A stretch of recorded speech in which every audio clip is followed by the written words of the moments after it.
Então, pessoal, continuando a nossa série, cujo objetivo é falar sobre a questão do preconceito, racismo, intolerância e discriminação na história, tem um capítulo importante sobre essa relação entre povos da Antiguidade e depois entre povos da Idade Média, que foi a disputa entre cristãos e muçulmanos.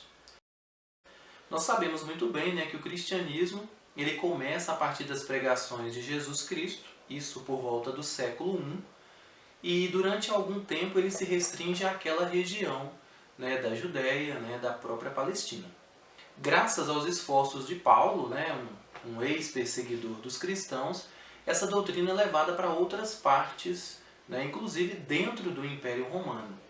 E já no século IV, de grande perseguida, a nação cristã, que antes era martirizada nos circos romanos, era muitas vezes morta em cruzes ou às vezes jogada para animais nos circos romanos. Essa nação que antes de crentes em Jesus Cristo, vamos dizer assim, passa de uma religião marginal para a religião oficial desse Império Romano. E aí toda aquela estrutura do Império Romano, que já existia já há alguns séculos, ela é aproveitada pela igreja primitiva, que aos poucos vai se transformando numa igreja católica, apostólica, romana. Ou seja, cada um desses elementos tem uma relação com o início, a origem dessa religião.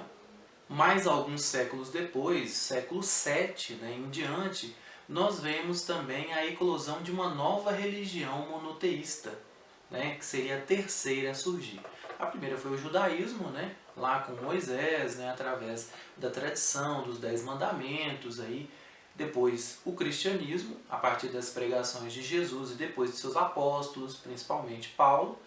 E aí, com o surgimento do islamismo, através de toda uma movimentação do Muhammad, que aqui no Ocidente ficou conhecido como Maomé, o grande profeta do Islã, essas duas religiões monoteístas, apesar de se interrelacionarem, os muçulmanos eles consideram inclusive a Bíblia a inspiração de Deus nela, apesar de terem uma outra visão de Deus, que ele não tem filhos, de acordo com o islamismo, Alá é um Deus único, e Maomé é o seu profeta, diferente do cristianismo, onde nós temos a Santíssima Trindade, que é Pai, Filho e Espírito Santo em uma divindade só.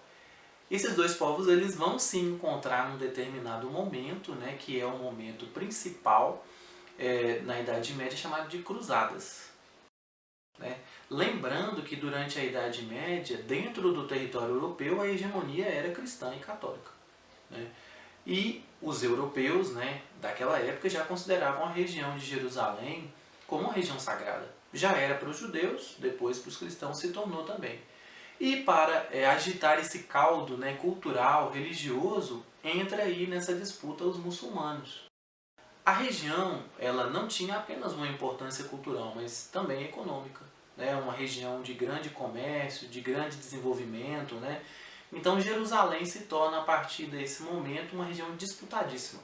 Uma disputa que começou aí, nos séculos 7, 8 e perdura até hoje. Quais são as consequências disso? As chamadas cruzadas, que tinham objetivos comerciais, que tinham objetivos militares, e que criaram no imaginário ocidental uma visão extremamente preconceituosa dos árabes, principalmente dos islâmicos, vistos como os selvagens, os sanguinários, enquanto do outro lado se criou a visão ideal, idealizada dos cristãos como sendo aqueles que tinham direito, que estavam defendendo seus interesses.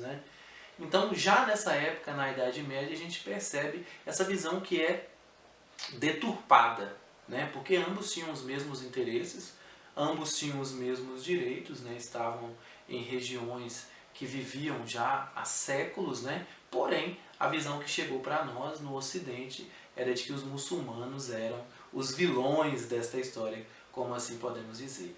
Infelizmente, essa visão para o Ocidente permanece até hoje. Nós temos uma visão bastante limitada do que se trata o islamismo. Geralmente a gente quer analisá-lo de acordo com a nossa cultura, ou pior, né, de acordo com o que a imprensa divulga, né, de acordo com o que alguns grupos mais radicais divulgam, né, quando a gente sabe muito bem que uma religião é muito mais vasta, muito mais heterogênea, né, do que se pode imaginar. Foi assim com o judaísmo, foi assim com o cristianismo, né, e outras religiões, e não seria diferente com o islamismo também. Então é importante que a gente possa analisar, entender melhor, pesquisar mais, para perceber que a visão de bem e mal, essa visão maniqueísta que geralmente se reproduz, né, na imprensa, com visões estereotipadas, ela tem que ser superada. E isso ajuda muito na nossa compreensão e principalmente, né, na dissolução da questão da intolerância em nossas sociedades.